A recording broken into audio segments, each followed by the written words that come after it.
So this is a paragraph coming from your text entitled "No Way, Run Run, the Master is Coming." This is the one you wrote.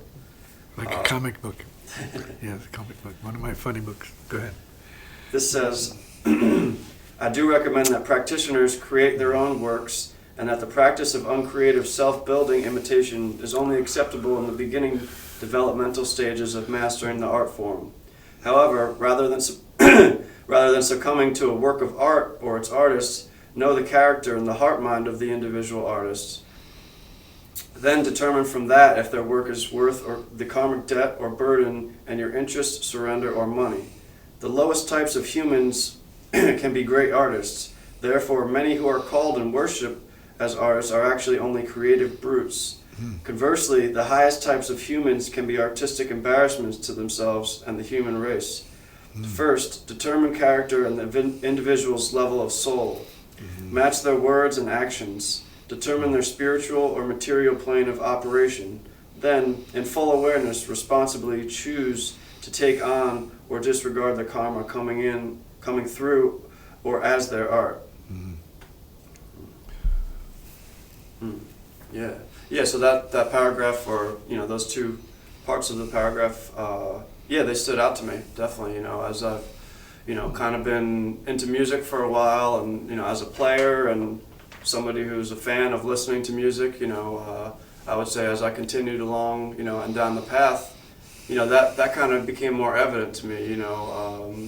Who I'm listening to, what I'm taking on by listening to certain people, and I had somewhat of an interest in, I kind of gained an interest in, enjoying people's music, but then wanted to learn about, what type of person they are, who's behind the music, and like you've mentioned here, what's the coming through the music? Yeah, absolutely. The music's being used to unload something on you.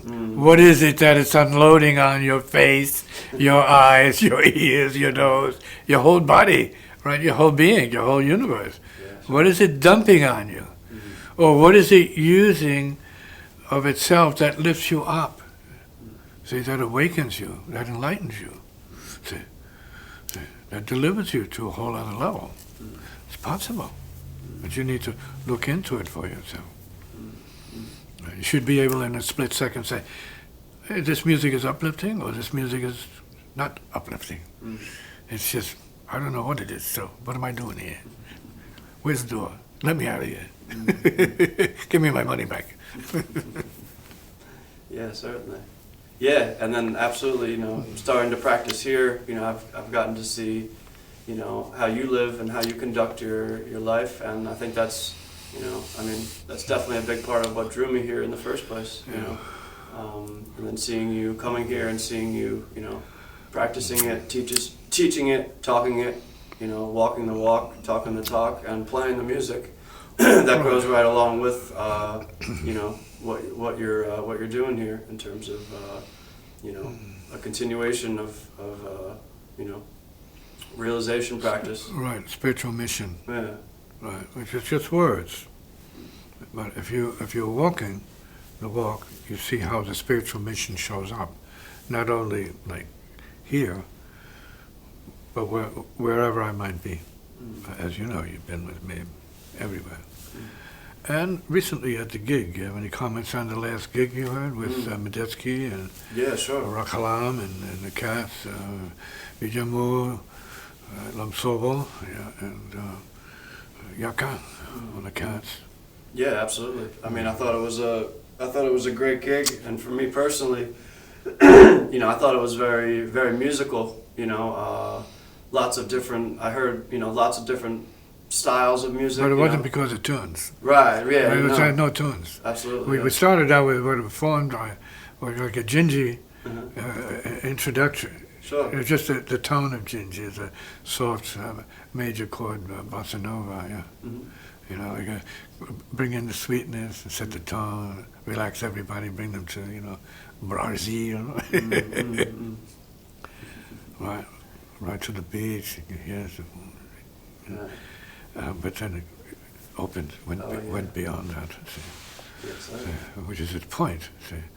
See, so then it's not the tune, right? It's the tone of the music, but not the tune as a let's say, identified structure or form, but the tone as a sense of the universe.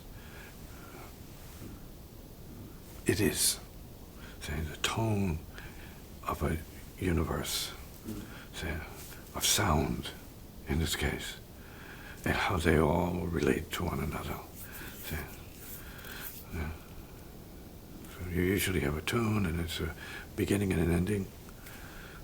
And here this was like a 2-hour meditation of continuous creative sort of exploration and love.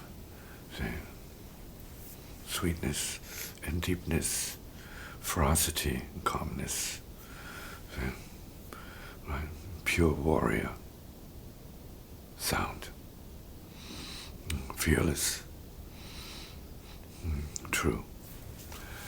Heart sound. Yeah, absolutely.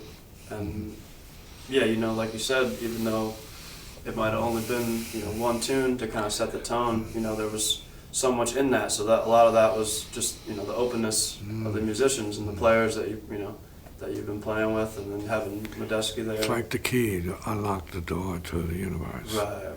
And each one of us is a universe, even though we don't live the part or act the part. It's there, under the right circumstances. That can be revealed to each one. Yeah, and in a certain sense, the healing of people that are listening, or at least I could speak for myself, that's where the healing is, to hear, the infinite possibility in each musician. Genius. Right, The creative genius of it. Definitely. Is very mind-opening. Because that's not just one person, that's the potential of everyone. That's the unconscious, right? Unleashed, see, revealed and, let's say, glorified, in all its majesty, see, as beauty and mystical, universal potential. But you have to open to that. You scratch your head there and try to figure out, well, what are you going to do to imitate that? No, it's done. It's gone. Forget about it. Move over. Well, this is a way of breathing the deepness out of yourself. See? And sharing that with others as a form of grace, gratitude, and greatness at the same time.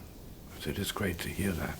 Openness and bounty, graciousness, and compassion as well. So this is giving it all up, not holding anything back. But it has to be done in such a way where the music is actually a joyous, majestic, nobilizing experience. It's not degrading of anything or anyone. It's ennobling.